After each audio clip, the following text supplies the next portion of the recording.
Ang maliwalas at kompletong pasilidad ng North EDSA Station ng EDSA Busway, gustong gayahin ng Department of Transportation para sa iba pang estasyon. Kaya sasailalim ang mga ito sa rehabilitasyon. Kabilang sa Phase 1 ng rehabilitasyon ng North Avenue Station na karaniwang dinaragsa ng mga pasahero.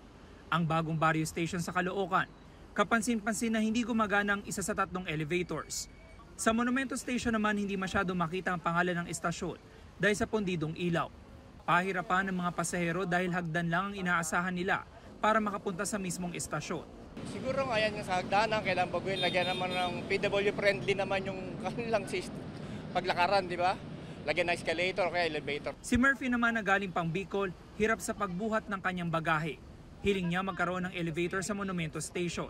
Mahirap yung babaakyat ka lalo na pag may dala. Doon ako nahirapan. Para kay Maria Cecilia na suki na rin ang busway, mas mainam na may mabago rin sa sistema ng biyahe ng mga bus.